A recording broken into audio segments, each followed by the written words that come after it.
Hey, what's up guys? YGOProdigy here, and today I'm going to be doing a little trolley deck profile on an Exodia build I've been working on. Now, Exodia's, now a lot of you guys are probably like, oh, Exodia, solitary, this isn't real Yu-Gi-Oh! But Exodia decks are actually, they involve a little bit of skill because you have to know which cards to use and what order you should use them, and there's a lot of thought process in building the deck into each different builds. There's Hope for Exodia, Blue Eyes Exodia, Destiny Hero Exodia, Stall Exodia, but in my profile I'm going to be doing a little bit different. It's going to be Darkworld Exodias. So yeah, let's get into the deck profile. Alright, so we are going with 18 monsters.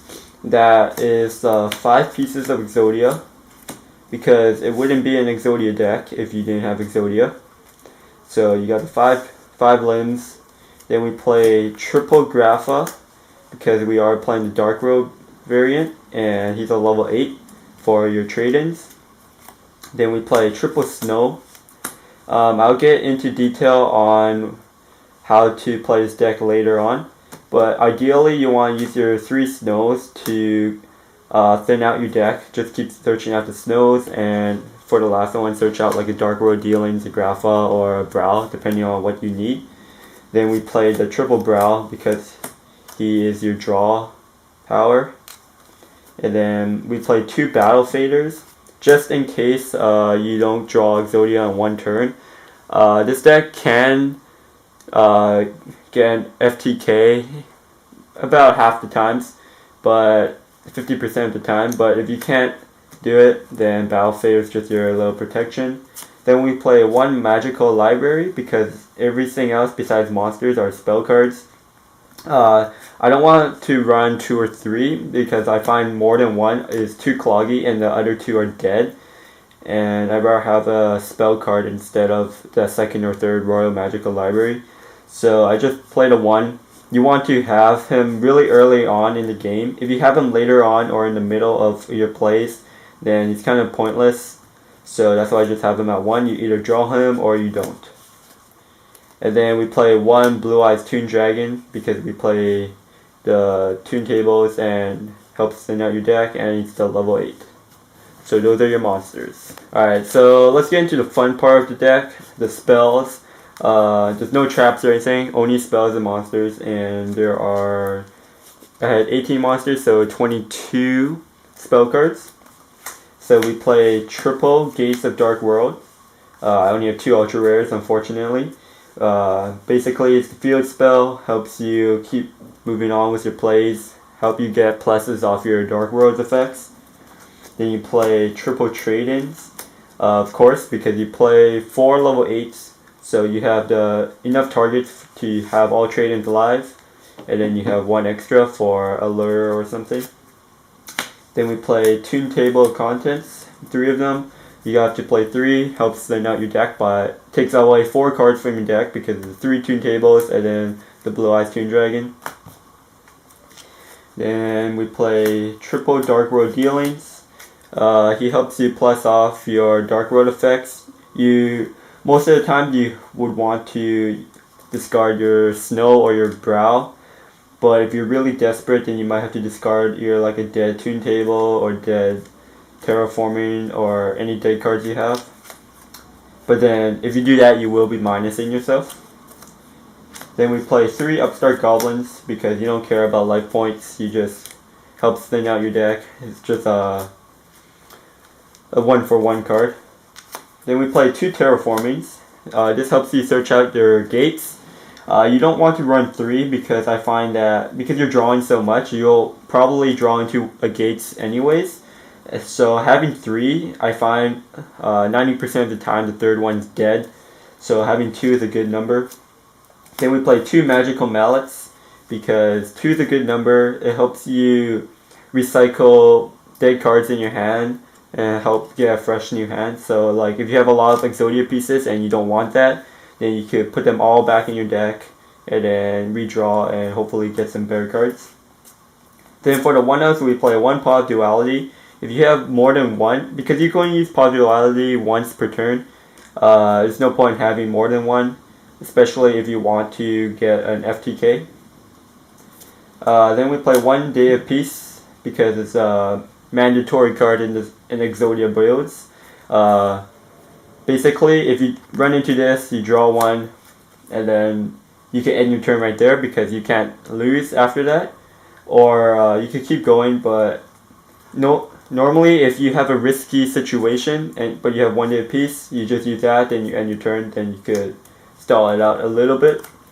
Then we play the 1 Alert of Darkness just to have more draw power and get rid of your dead Darkworld or something. So that's a 40 card deck. I don't have an extra deck or a side deck for you guys, unfortunately. Those are all preference. An extra deck, you wouldn't really need anything. Most of the times you're only summoning out your Royal Magical Library, and you only have 1 of those. You could go into Grapha, so you could go into rank 8s. You could go into rank 4s, rank 3s. You could go into rank 1 with your battle faders, but there's probably 0 times you're going to be going into your extra deck, so I don't have one built.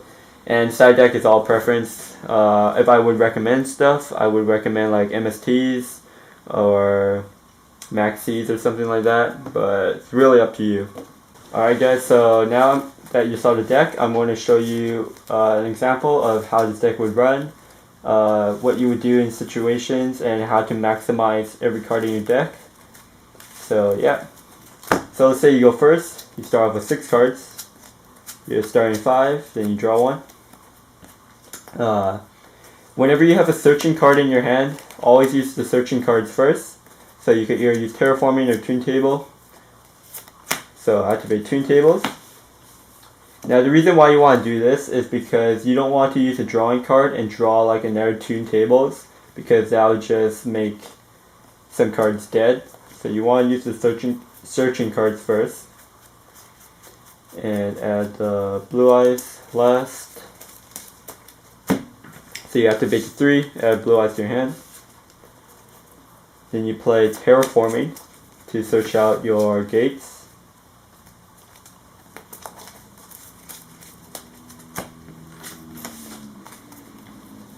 So you're going to activate your Darkworld Dealings to draw 1, discard 1. Always drop your snow first, because your snow will help thin out your deck more consistently. So you drop snow to add another snow to your hand. I like to keep searching out the snows because this will help thin out your deck quicker. So you add the snow, you activate gates, use gates effect to banish the snow, drop your snow, and draw 1. Snow's effect activates, and you can search out your 3rd snow.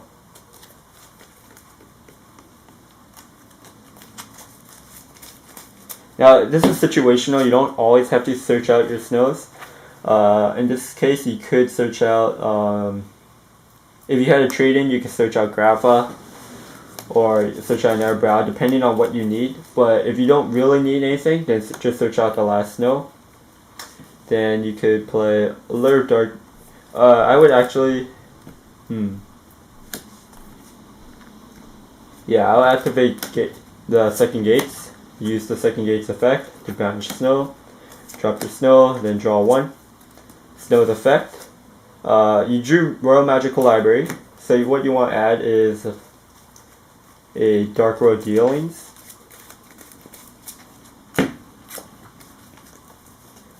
Then you can summon Royal Magical Library. As soon as you see Royal Magical Library, make sure you summon it, because that's when you could keep going with your pluses.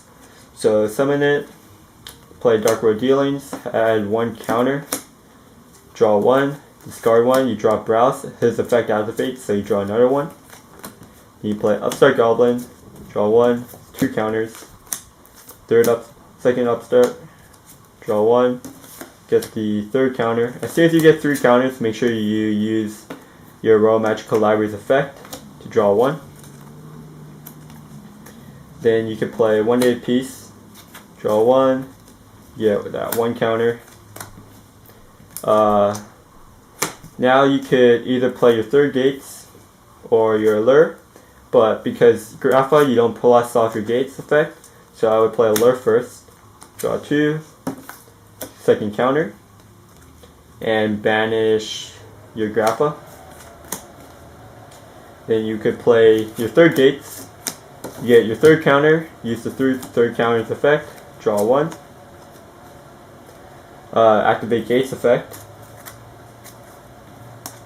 banish the Brow, drop a Brow, draw 1, Brow's effect, draw another one, trade in, 1 counter, drop Grappa, draw 2, trade in again, drop Grappa, second counter, draw 2. See, we got 4 pieces of Exodia in your hand. Then I would play Magical Mallet to get that third counter on your Royal Magical Library. Then I would send the 4 pieces of Exodia to my deck. I want to keep the Brow just in case I get Darkworld Dealings and the Blue Eyes for a trade-in. Or actually, see, you have 2. Yeah, you still have 1 trade-in life, so keep the Blue Eyes. So you send your 4 pieces of Exodia to your deck. Make sure you shuffle it well. You always have to shuffle well because you don't want to clog up your deck with monsters all stuck together and spells stuck together, Exodia pieces stuck together, etc. 1, 2, 3, 4. Use your 3 counters. So you draw 1. Upstart Goblin, draw 1, get another counter. You drew Terraforming. See if we have another Gates. No, we already used all 3 Gates, so Terraforming is dead. So you want to use Magical Library, get another counter, and send these 4 to your deck because you can't use them. Draw 4, 2, 3, 4. Activate your trade-in to draw Blue Eyes, get your third counter, draw 2. Use Royal Magical Library, draw 1. Play Paw Duality, 1 counter. Switch out 3 cards. They're all Exodia pieces, so you have to add the Exodia piece to your hand. You only have 3 cards left in your deck, so you pretty much win. Because you play Darkworld Dealings, second counter, draw 1. Discard 1, browse effect, draw another one. And there you go, you got your 5 pieces of Exodia. Next turn, because you couldn't draw all your cards, probably on your opponent's turn they would attack you, you destroy Royal Magical Library, and then they probably, if they push for game, you could play Battle Fader. And then you could just negate it. I can't remember if one of the pieces on the same turn, but then yeah, Battle Fader would stop any attacks. If they Solemn Warning that Battle Fader, you still have your second Battle Fader to go in for another direct attack. And then they won't be able to stop it, so it'll be your turn again. You just draw your last card and you went through your entire deck, so you win. And yeah, that's pretty much the power of this deck. It's most of the time this deck is quite consistent. The only time you will have problems is if you open up with like all monsters. That would really suck for you and you probably lose. Other times you would lose is if your opponent can force you to minus. So if they play cards like, say an Infernity player opens up, he starts off and he opens it up really well, and he could set down live Infernity barriers. When you activate trade-ins and then you dump your Grappa and then the Infernity barrier it, that'll force you to -2, and then pretty much there you would lose. As soon as this deck starts to minus, that's when you lose your advantage and you will lose. So you have to keep up the pace, keep up the spell cards, keep spamming them, keep drawing, making sure that you're making even or plus plays, and making sure you use your cards at the right timing and the right order, and making sure you don't try to minimize making dead cards as much as possible. So yeah, that's my deck profile on Darkworld Exodia. Thanks for watching, guys. I hope you liked this profile. If you have any comments or suggestions on making this deck any better, then feel free to do so. If you have any questions on cards that might work well with this deck, then let me know as well too. And yeah, thanks for watching, guys, and I'll see you guys next time. Peace.